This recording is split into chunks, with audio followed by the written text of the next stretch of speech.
All right, everybody, we are back. My next guest is a medical doctor and an expert on penis health and fitness. His new book is called, that's enough giggling, The Hardness Factor. Please welcome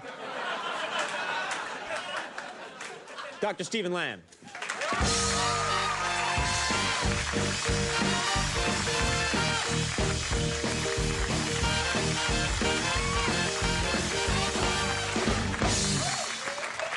Dr. Lamm, thank you for being here. Now, we're going to approach this seriously because we're just here to talk and we're here to learn. You maintain in this book, and I've read it several times, you say the harder the erection, the healthier the man. What do you mean by that? It's amazing that the penis and the engorged penis, an erect penis, is the best barometer of a man's health. It means your eyes get really wide when you talk about this. It means you look like a runaway bride. No. The engorged penis. It means you're delivering blood and your nerves are there, your hormones are there. It means you're sleeping well. It means you're psychologically in good shape. It's great news. So erect or fully, as you say, engorged. You do the words, and I'll help you. That means that someone is healthy. It's a sign of good health. Right, and so great health comes with great sex. If you're not healthy, if you're a smoker and you're overweight, I got news for you. Your penis is going to become limp. Yeah. Bad. Yeah. Very bad. Yeah, it's almost a sign that something's wrong with the body. Exactly, and it's basically now in your hands. You know if you've got a problem. Not in my hands. Right. Not in my hands. Right. One time, bus station in Chicago. Now, it was dark.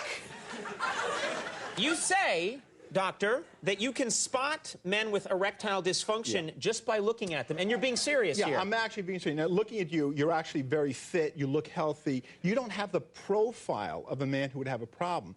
Now, on the other hand... And yet... But on the other hand, when you look out in the audience, you don't see everybody as fit and as healthy as you are. When I look at your band, I'm not pointing out any names, of course. Right, but people who are less fit and less healthy can actually... I guarantee you, that's exactly true. So when women realize this truth, men are going to become endangered if they're not taking good care of themselves. So that when a man isn't taking good care of himself, you can tell that there may be problems down south, so to speak. In the future. Yeah, absolutely. in the future. You say, doctor, in your book that the penis ages. And it can age independently of the man. Is that right? Well, you don't want the penis to be older than you are, and you don't want it to die. You are blowing my mind. What do you mean? That you can have a young man with an old penis. Right. Well, here's the point. The penis is part of you, so if you don't take care of your body, your heart and your muscles, well, guess what? The other organ, your penis, also gets injured. And when it gets injured, it doesn't function at a high level. You see, men somehow think that they can drink and smoke and be fat and not exercise, and somehow their penis is going to respond. It's not going to. Okay, so what you're saying is that can a 50-year-old man have a 90-year-old penis, I guess is what I'm saying. If they do. Can a young guy, for some reason, look down there and the penis is like, oh, what do you want from me? You know. Absolutely. The whole idea is when you're 50, you want a 30-year-old penis. When you're oh, I see. So a 50-year-old man can have a 30-year-old penis. Absolutely. If he's not a smoker, and if he looks as well as you do and takes good care of himself, he will have a 30-year-old penis. Guaranteed. So I can shave years off my penis's life, is what you're saying. Right. Now, what happens if the penis gets too young? What if the penis gets too young and there's like a gap between me and my penis? Well, where I'm like, I want to watch this, and the penis is like, no one's watching that these days. Then you can't get off at your subway station. Then you're running amok. You got to be careful. Okay, you've brought, and I hate to say this because I don't know what they are, but it says here on my card you brought some visual aids here to help us out. That's wonderful. That's great. All right, here we go. Wonderful. Okay. All right, now tell us, we're in limited time here. This is not the penis of a healthy 35-year-old. Well, that's a hot dog, first of all. This is an Oscar Mayer ween. You see, this is too flexible. You're not going swimming with this one. So you're saying that, when you're at that state of rigidity, that's a problem. Right. This is too, it's too flexible. You want to be more rigid than that. You want to have something that's firmer. This is much harder. This is going to go somewhere. This is where you want to be. Or, if you're really lucky, you can be a cucumber. This is firm. This is rigidity, hardness. This is a product of how much blood flow goes into the penis. What's it like when you're at the supermarket and you're walking through the produce section?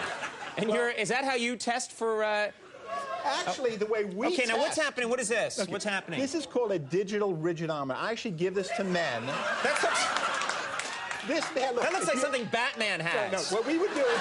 Don't worry, Robin. I have the digital ridgeometer. Right. This tells you how hard your penis is.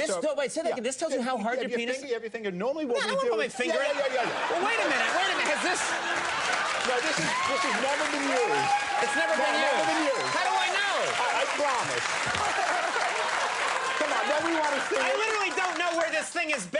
No, it's never been anywhere. All right, so Okay. this can tell you how rigid a penis Right, is. in numbers. So in other words, we give this device to a man. So we'll use it on the finger. Yeah, we use it. We give it to the man. He goes home with this, and we say, look, develop an erection the old-fashioned way. Then press your penis up against this device for 5 seconds. Do I push hard? That's it. 5 seconds. Done. That did nothing for me. I got no... Well, it does a lot for me because it gives me a number. If you need 500 grams of rigidity to penetrate. The truth is, when you're 15, you're 2,000. So on your worst day, you're in great shape. So what you're saying is there's no hope because after 15, you're never getting back to 2,000. Is there any chance that I could get back to 2,000? Yes, you can. How? If you stay healthy, if you keep your cholesterol down, you keep your blood pressure down, if you exercise, keep your body fat, you can be at 2,000. You can't get back to 2,000? You don't need 2,000. So look, even if you were 1,200, you'd be great. Okay. And that's what happens. So as you And get when a are little you in older, trouble? What's the number on that? 500. 500, you're like this. You're not going anyways. Somebody said you're playing pool with a string. This is not good. All right? Not good. How did you get into this whole thing, by the way? Because men are an endangered species. We don't take care of ourselves. And if we can convince a man that we can preserve his sex life by preserving his health, we got a powerful message. Oh, so you're saying to men, this is actually interesting. You're saying the way for men to get healthy, they won't listen to me if I tell them stop smoking, Right. take care of yourself. But the minute you say, I know how to make your penis, men are like, sign me up. That's the message. We're tricking men into believing this is a sex book. This is a health book. Okay, fascinating stuff. Thank you for being here. This is, the hardness factor is in stores now. And could I have that, please? I'm going to take that with me. Dr. Stephen Lamm, thank you very much. We'll take a break. We'll be right back. So I just...